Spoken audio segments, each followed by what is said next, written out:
কি খাবেন বলুন, চিত্রা ফুড হাউসে সবই পাবেন। আজ আরও একটি নতুন রেসিপি নিয়ে চলে এসেছি। আজ বানাবো আপনাদের জন্য ফুলকপির মাঞ্চুরিয়ান। চলুন পুরো ভিডিওটি দেখতে থাকুন, আশা করি আপনাদের খুব ভালো লাগবে।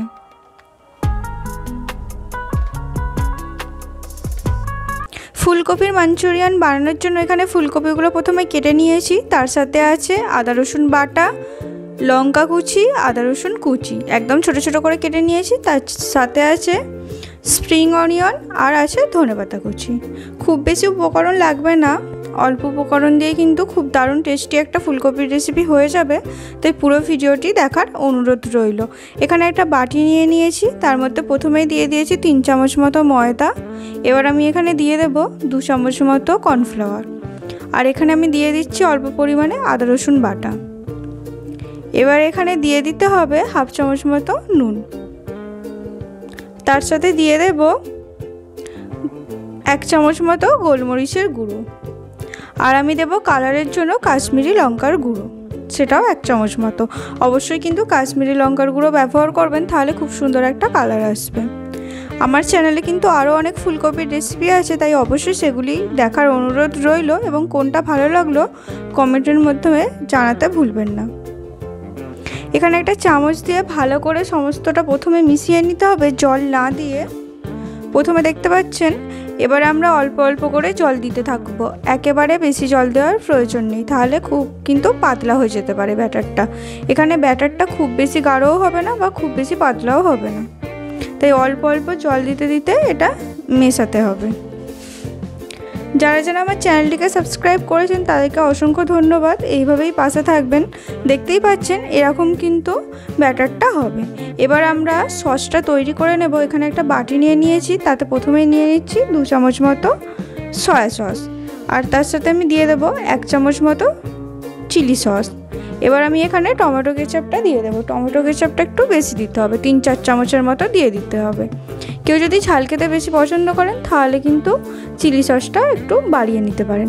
এবার এখানে অল্প পরিমাণ জল দিয়ে সমস্ত সসটা চামচের সাহায্যে ভালো করে এটা মিশিয়ে আমরা আলাদা সাইডে রেখে দেব। এবার এখানে একটা কড়া বসিয়ে নিতে হবে। প্রথমেই কড়ার মধ্যে বেশ কিছুটা পরিমাণে জল দিয়ে দেব, তার সাথে 1/2 চামচ মতো নুন দিয়ে দেব, দিয়ে এটাকে একটু গরম করে নিতে হবে। তারপরে যে কেটে রাখা ফুলকপিগুলো ছিল সেগুলো আমরা কড়াতে দিয়ে ভাপিয়ে নেব, হালকা ভাপিয়ে নিতে হবে। যারা যারা এখনও পর্যন্ত চ্যানেলটিকে সাবস্ক্রাইব করেননি তারা ঝটপট চ্যানেলটিকে সাবস্ক্রাইব করে পাশে থাকা বেল আইকনটা অবশ্যই বাজিয়ে দেবেন এবং অল নোটিফিকেশনটা চালু করে দেবেন, যাতে করে আমার সমস্ত ভিডিও সবার আগে আপনার কাছে পৌঁছে যায়। এখানে দেখতেই পাচ্ছেন আমার কিন্তু ফুলকপিটা সিদ্ধ হয়ে গেছে। আমরা একটা আলাদা জায়গায় এটা নামিয়ে নেব। এবার আমরা যে ব্যাটারটা করে রেখেছিলাম তার মধ্যে এক এক করে ফুলকপিগুলো দিয়ে দিতে হবে, দিয়ে চামচের সাহায্যে ব্যাটারটা ভালোভাবে ফুলকপির সাথে মিশিয়ে নিতে হবে। আজকের ভিডিওটি যদি আপনাদের ভালো লেগে থাকে অবশ্যই কিন্তু কমেন্টের মাধ্যমে জানাতে ভুলবেন না। আপনাদের সুন্দর সুন্দর কমেন্টের অপেক্ষায় আমরা থাকি, তাই অবশ্যই কমেন্ট করে জানাবেন এবং ভালো লাগলে বন্ধুবান্ধব আত্মীয় স্বজনের মধ্যে সেটি শেয়ার করতে ভুলবেন না। এবার আমরা চামচ দিয়ে ব্যাটার লাগানো ফুলকপিগুলো এক এক করে একটা ডিশের মধ্যে তুলে নেব। এরকমভাবে অবশ্যই তুলে নিতে হবে। তারপরে আমরা উপর থেকে কিছুটা কর্নফ্লাওয়ার এর উপরে ছড়িয়ে দেব, যাতে করে ভাজাটা মুচমুচে হয়। খেতে কিন্তু ভালো লাগবে এভাবে করলে, তাই অবশ্যই এভাবে উপর থেকে কর্নফ্লাওয়ার ছড়িয়ে নেবেন। ফুলকপির আরও অনেক রেসিপি আছে, অবশ্যই দেখবেন। তাছাড়াও আমার চ্যানেলে আরও অনেক সুন্দর সুন্দর রেসিপি আপনাদের জন্য রয়েছে, সেগুলিও দেখতে ভুলবেন না। এবার আমরা এখানে কড়ার মধ্যে বেশ কিছুটা তেল গরম করে নেব। এটা কিন্তু সাদা তেলে করবেন, সর্ষের তেলে এটা ভালো লাগবে না, তাই সর্ষের তেল ব্যবহার করবেন না। এবার আমরা ফুলকপিগুলো এক এক করে ছেড়ে নেব কড়ার মধ্যে, তেলটা গরম হয়ে যাওয়ার পর দিয়ে এটাকে ভেজে নিতে হবে। একবারে দেওয়ার প্রয়োজন নেই খুব বেশি, তাই দুবার ধরে এগুলো আমরা ভেজে নেব। একটু লাল লাল করে ভেজে নিতে হবে।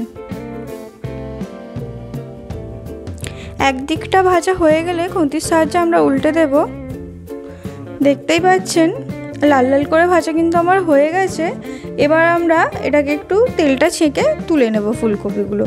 এগুলো কিন্তু গরম গরম ভাজা খেতেও পকোড়ার মতো দারুণ লাগে। আর এই ফুলকপির মাঞ্চুরিয়ানটা আপনারা যে কোনো ধরনের রুটি, পরোটা, মিক্সড রাইস বা চাউমিনের সাথে গরম গরম খেতে কিন্তু দারুণ লাগবে। তাই অবশ্যই একবার এভাবে আপনারা বাড়িতে এই ফুলকপির মাঞ্চুরিয়ানটা বানিয়ে দেখতে পারেন। এবার আমরা ওই তেলের মধ্যে আদা, রসুন আর কাঁচা লঙ্কার কুচিগুলো দিয়ে দেব। দিয়ে একটু সামান্য 2-1 মিনিট ভেজে নিতে হবে। খুন্তির সাহায্যে এবারে আমরা এটাকে ভালো করে ভেজে নেব। আর এবার আমরা যে সসটা রেডি করে রেখেছিলাম সেটা কড়ার মধ্যে দিয়ে দেব।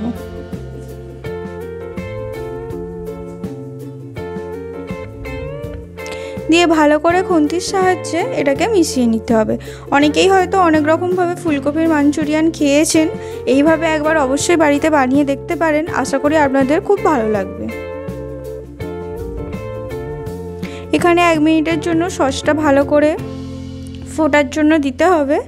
তারপরে আমরা এখানে দিয়ে দেব 1 চামচ মতো কাশ্মীরি লঙ্কার গুঁড়ো, তাহলে কিন্তু খুব সুন্দর একটা কালার আসবে।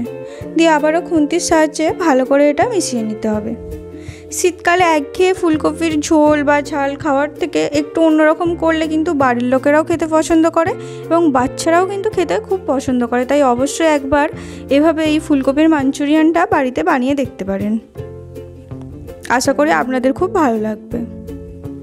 খুন্তির সাহায্যে ভালো করে মিশিয়ে নিয়েছি। এবার আমরা কড়ার মধ্যে যে ব্যাটারটা ছিল সেই ব্যাটারটা দিয়ে দেব। দিয়ে দিলে কিন্তু হালকা একটা গ্রেভি আসবে, সেটা কিন্তু খেতে ভালো লাগবে। খুব বেশি সসটা পাতলা লাগবে না, তাই হালকা গ্রেভি হওয়ার জন্য আমরা এখানে ওই ব্যাটারটা দিয়ে দিচ্ছি। দিয়ে ভালো করে খুন্তির সাহায্যে মিশিয়ে নিতে হবে। খুব বেশি টাইম লাগে না, খুবই কম উপকরণ এবং খুব কম সময়ের মধ্যে ফুলকপির দুর্দান্ত স্বাদের একটা রেসিপি তৈরি হয়ে যায়। এখানে কিন্তু আমাদের ফুলকপির মাঞ্চুরিয়ান প্রায় হয়েই এসেছে।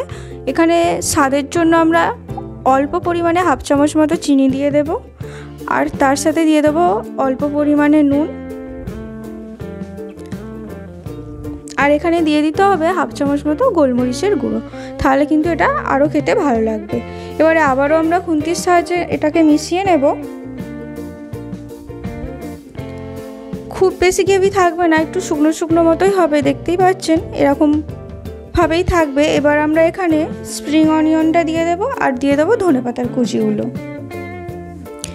এবার আবারও খুন্তির সাহায্যে ভালো করে মিশিয়ে নিতে হবে। আমাদের কিন্তু ফুলকপির মাঞ্চুরিয়ান একদম হয়েই এসেছে। এরকম নতুন নতুন ভিডিও দেখার জন্য আমার চ্যানেলটাকে অবশ্যই সাবস্ক্রাইব করে পাশে থাকা বেল আইকনটা বাজিয়ে দেবেন,